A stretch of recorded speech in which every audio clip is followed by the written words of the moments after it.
Assalamualaikum warahmatullahi wabarakatuh. Ya, di sini kelompok kami akan membahas tentang tugas yang terakhir, yaitu video keempat tentang lembaga pemasyarakatan, yaitu lebih jelasnya adalah dengan tema peran dan fungsi lembaga pemasyarakatan dalam sistem peradilan di Indonesia. Dan untuk yang pertama, kami akan membahas yaitu terutama lembaga pemasyarakatan atau lapas memiliki peran yang sangat penting dalam sistem peradilan pidana di Indonesia sebagai bagian dari subsistem penegakan hukum. Lapas tidak hanya berfungsi sebagai tempat penahanan, akan tetapi juga sebagai institusi yang bertanggung jawab untuk melakukan pembinaan terhadap narapidana.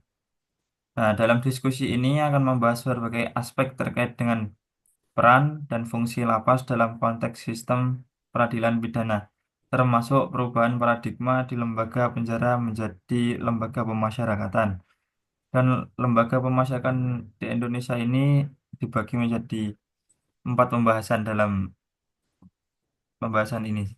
Untuk poin pertama, silakan. Ya, untuk poin pertama itu sejarah dan evolusi dari lembaga pemasyarakatan. Asal-usul itu lapas berasal eh, dari konsep lembaga kepenjaraan yang diatur dalam Kitab Undang-Undang Hukum Pidana atau KUH itu sendiri. Seiring waktu terjadi pergeseran paradigma menuju sistem pemasyarakatan yang lebih manusiawi. Perubahan itu berupa pada regulasi Undang-Undang Nomor 12 Tahun 1995 tentang pemasyarakatan telah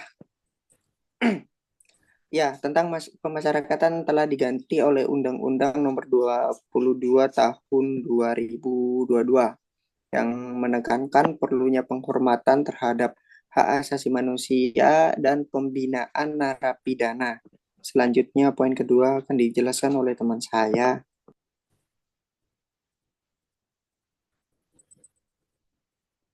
Ya, Assalamualaikum. Untuk yang kedua, yaitu tentang fungsi utama lembaga pemasyarakatan. Itu yang pertama terkait pelaksanaan pidana.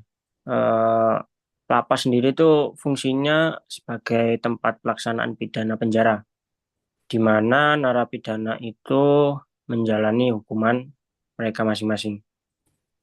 Untuk pembinaan narapidananya sendiri yaitu salah satu fungsi utamanya adalah melakukan pembinaan supaya meningkatkan kualitas kepribadian dan kemandirian narapidana. Tujuannya supaya mereka dapat reintegrasi ke masyarakat setelah menjalani hukuman. Lalu yang ketiga itu ada pengawasan dan remisi.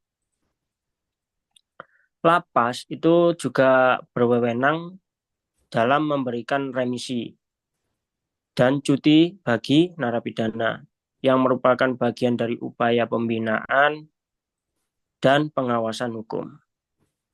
Lalu untuk materi ketiga akan dijelaskan oleh teman saya. Silakan. Adapun tantangan dalam pelaksanaan fungsi overkapasitas. Banyak lapas mengalami overkapasitas yang dapat menghambat proses pembinaan dan rehabilitasi mereka. Sumber daya manusia, kualitas dan kuantitas petugas permasyarakatan itu eh, seringkali tidak memadai untuk menangani jumlah narapidana yang cukup besar. Budaya hukum, rendahnya kesadaran hukum di kalangan petugas dan narapidana dapat mengakibatkan kurangnya efektivitas program pembinaan. Untuk selanjutnya,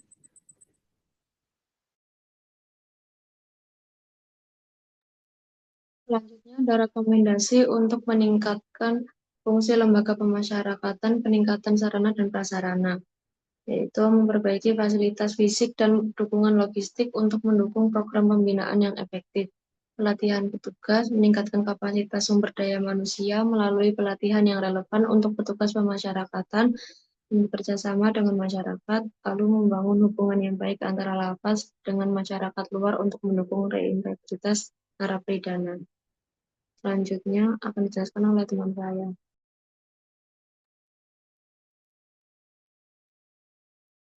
Dan untuk yang terakhir yaitu tentang kesimpulan dari pembahasan yang telah kelompok kami lakukan, lembaga pemasyarakatan memainkan peran krusial dalam sistem peradilan pidana di Indonesia sebagai fungsi utama sebagai tempat pelaksanaan pidana dan pembinaan narapidana.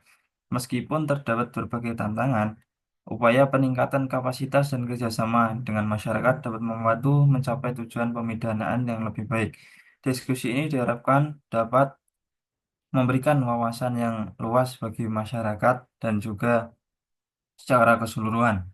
Dan lebih jelasnya, lembaga pemasyarakatan memiliki peran yang sangat krusial dalam sistem peradilan di Indonesia. Mungkin cukup sekian diskusi yang kelompok kami lakukan untuk tugas yang keempat ini, dan diskusi saya tutup. Assalamualaikum warahmatullahi wabarakatuh.